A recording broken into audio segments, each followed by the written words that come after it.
இல்லை இப்போது அவர் மெம்பர்னு சொன்னதே தப்பு. அந்த அறக்கட்டளைக்கு தலைவரே மு.க. ஸ்டாலின் தான். இதுக்கு முன்னாடி அந்த திமுகவோட அறக்கட்டளைக்கு தலைவராக இருந்தவர் கலைஞர் அவர்கள். கலைஞர் இறப்புக்கு பிறகு எப்படி ஒரு கட்சிக்கு தலைவரானாரோ அதே போல் அந்த அறக்கட்டளைக்கும் தலைவராயிட்டார். அந்த அறக்கட்டளையோட தலைவர் தான் வரவு செலவு எல்லாத்துக்குமே சைன் பண்ணுறது அந்த அறக்கட்டளையோட தலைவர் தான். இவர் இந்த தேர்தல் மட்டுமல்ல எல்லா தேர்தலுமே நான் அறக்கட்டளையோட தலைவருங்கிறத மறைச்சிட்டார். இவங்க இப்போ இவங்க கடைசியாக நடந்த இந்த கொளத்தூர் சட்டமன்ற தொகுதி இடைத்தேர்தலை பற்றி தான் இவங்க மனு போட்டிருக்காங்க. ஆனால் இதுக்கு முன்னாடி நடந்த அதே கொளத்தூராக இருக்கட்டும், அதுக்கு முன்னாடி சேப்பாக்கமாக இருக்கட்டும், எந்த தேர்தலையுமே அவர் வந்துட்டு இந்த அஃபிடவிட்டில் இதை காட்டினதே கிடையாது. எப்படின்னா இந்த ட்ரஸ்ட்டோட தலைவராக இருக்கிறதா காட்டினதே கிடையாது. அது மட்டும் இல்லாமல் இந்த ட்ரஸ்ட்டு கீழே தான் வந்துட்டு உங்களுக்கு முரசொலி அறக்கட்டளையும் வருது. முரசொலி அறக்கட்டளை யாருக்கு சொந்தம் அப்படின்னு பார்த்தீங்கன்னாக்கா உங்களுக்கு முரசொலி மாறன் அவங்களோட குடும்பத்துக்கு சொந்தம். ஆனால் அந்த முரசொலி பேப்பருங்கிறது வந்து இவங்களோட சொந்தம். யாரோட இது?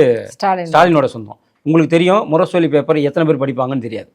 ஆனால் இவங்க கணக்கு காட்டுறது முரசொலி பேப்பரை இத்தனை கோடி பேர் படிக்கிறாங்க, அதனால் இவ்வளோ பெரிய வருமானம் வருதுன்னு சொல்லிட்டு கருப்பு பணத்தை வெள்ளை பணமாக மாற்றக்கூடிய ஒரு ட்ரஸ்டாகத்தான் இன்றைக்கி திமுகவுடைய அறக்கட்டளையில் பயன்படுது. அது மட்டும் இல்லாமல் சமீபத்தில் மாட்டினார் பார்த்தீங்களா ஜாபர் சாதிக், போதைப் பொருள் கடத்தல் வழக்கில். அவர் தான் அயலக பிரிவுடைய மாநில செயலாளராக இருந்தவர் அமெரிக்காவில் இருக்கே. அதுக்கு ஆமாம், அயலக பிரிவுன்னு ஒன்று இருக்குங்க இவங்களுக்கு. திமுக எதுக்கு இந்த அயலக பிரிவு?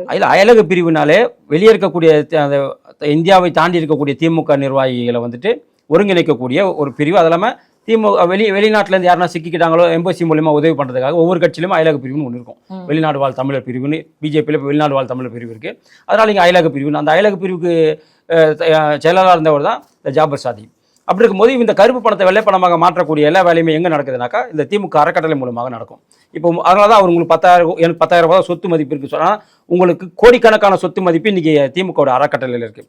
இவங்க பேருக்கு வருஷத்துக்கு ஒரு தடவை திமுக அறக்கட்டளை என்ன பண்ணுனாக்கா நலிந்தவர்களுக்கு உதவி பண்ணுறோம், மூட்டு சக்கர வாகனம் கொடுக்குறோம், மாற்றுத்திறனாளிகளுக்கு உதவி பண்ணுறோம், விதவைகளுக்கு உதவி பண்ணுறோம், ஏழைகளுக்கு உதவி பண்ணுறோம், வருஷத்துக்கு ஒரு தடவை ஒரு சில கோடியை செலவு பண்ணிவிட்டு.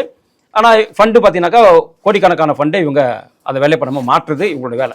அப்போது இப்படிப்பட்ட ஒரு ட்ரஸ்ட்டுக்கு இவர் தலைவராக இருந்துக்கிட்டு அதை மறைக்கிறதே தப்பு. ஏன்னா இவரோட வருமானத்தை விட ட்ரஸ்ட்டோட வருமானம் ஜாஸ்தி, அதை முதல்ல இவர்கிட்ட காட்டியிருக்கணும். ஆனால் வில்சன் என்ன சொல்கிறார் கோர்ட்டில், அதை இந்த ட்ரஸ்ட்டோட தலைவராக இருக்கிறத காட்டணுங்கிற அவசியம் கிடையாதுன்னு சொல்லியிருக்காரு. அதுக்கு தான் நீதிபதி என்ன சொல்லியிருக்காங்க, அவர் ட்ரஸ்ட்டோட தலைவராக இருக்கிறதுக்கு உங்கள்கிட்ட ஏதாச்சும் ஆவணம் இருக்கா அப்படின்னு யாரை கேட்குறாங்க?